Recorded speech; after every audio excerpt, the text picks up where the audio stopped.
Ayer hablábamos del regreso de Mirta Legrand a la televisión y decíamos que ella había contado al aire que el médico neurólogo le había recomendado trabajar, porque ella lo había llamado para decirle que se sentía mal, que se sentía rara, no era la misma después de tantos años con una actividad casi diaria, permanente, y estando 300 días encerrada, ¿no? Vamos a preguntarle a nuestro neurólogo de cabecera, al doctor Santiago Sanfilippo, que tiene la amabilidad de atendernos desde el CENER. Vamos a hablar sobre este tema y sobre las consecuencias de la pandemia, que también son, por ejemplo, la depresión. ¿Cómo le va, doctor? ¿Cómo anda? Buenos días. ¿Qué tal, Cristian? ¿Cómo están? ¿Cómo están todos en el estudio?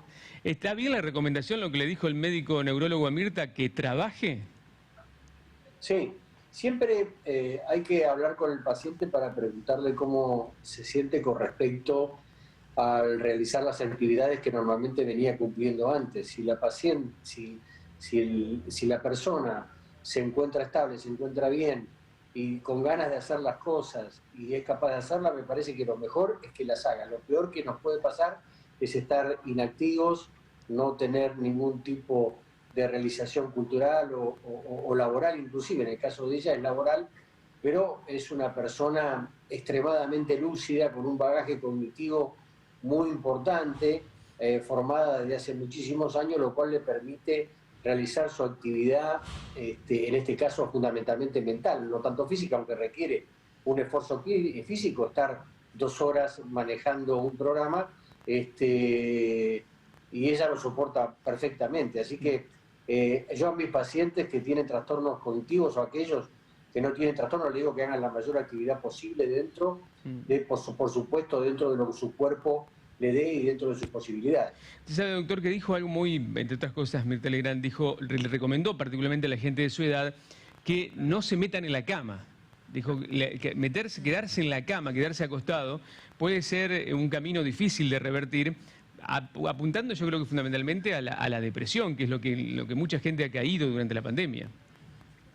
Quedarse en la cama es lo peor que hay, porque la cama es como un succionador, te toma y cada vez es más profundo, y es difícil abandonarlo. Así que yo a mis pacientes también les aconsejo que la cama la utilicen a la noche exclusivamente y durante el día, si tienen que hacerse alguna siesta, pero lo menos posible estar en cama, sí estar sentado, sí poder realizar alguna actividad, sí poder caminar, o incluso estar parado o ayudar en la cocina o hacer cualquier cosa dentro del hogar o fuera del hogar, pero estar en cama es lo peor que nos puede pasar, porque se transforma en un círculo vicioso que lo único que hace es ahondar nuestro estado de angustia y depresión.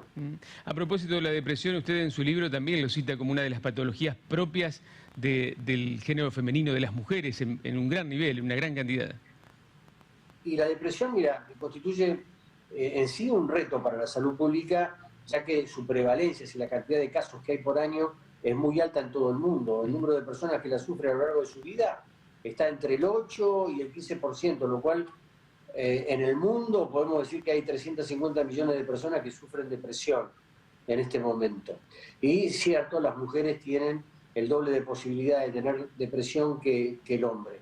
Y bueno, y nadie duda en este momento, ya a esta altura, que la depresión se debe a una alteración del cerebro, probablemente a un trastorno neuroquímico.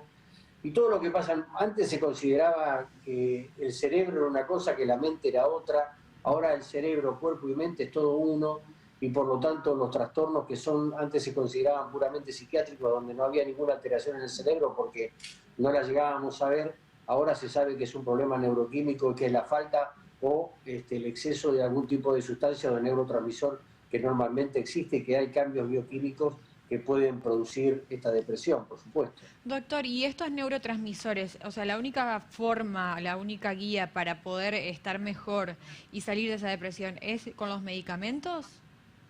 No, hay diferentes vías para salir de una depresión. Algunas depresiones son leves y se curan espontáneamente sin necesidad de medicación. Muchas requerirán tratamiento. Es fundamental que se siga escrupulosamente el tratamiento prescrito por el médico, y tiene que ver muchísimas veces con la medicación que se le da. Habitualmente el tratamiento consiste en la administración de antidepresivos que se deben tomar en forma exacta, y por supuesto la psicoterapia. O sea que el tratamiento no es solo desde el punto de vista psicofarmacológico, sino también desde el punto de vista psicológico, además conductual, y tiene que ver también con la predisposición, el carácter y la personalidad de cada paciente, para poder sobrellevar esas crisis y esos episodios de angustia. ¿Y usted qué le recomendaría a la gente que tiene miedo o le tiene un prejuicio al tema de los medicamentos y podría ser de gran ayuda si está atravesando una depresión? No, por supuesto. Cuando la depresión es una depresión importante, es decir, cuando afecta tanto los factores biológicos como los sociales, cuando afectan el trabajo, cuando le produce mucho estrés y no se debe a una causa conocida, no hay que tenerle miedo a los medicamentos. El neurólogo, el psiquiatra, seguramente van a aconsejar lo mejor para cada uno de los pacientes de acuerdo a la edad, porque la edad también tiene que ver con el tipo de medicación que se da y de acuerdo a la profundidad de la depresión. Así que es muy importante también cumplir con el tratamiento porque eso nos ayuda a sentirnos mejor y es un círculo virtuoso porque si uno se siente mejor puede comenzar a hacer actividades y esas actividades lo van a hacer sentir mejor todavía. Doctor, la pandemia, el tiempo de aislamiento, los días que hemos mantenido sin actividad o sin poder realizar lo que habitualmente realizábamos, ¿también han contribuido a que haya más casos de depresión? ¿Lo ha notado usted en el consultorio? Indudable. Por un lado tenemos los pacientes que ya eran depresivos con el tema del encierro y la pandemia, han potenciado su enfermedad. Se han sentido muchísimo más depresivos y en casos con intentos de suicidio.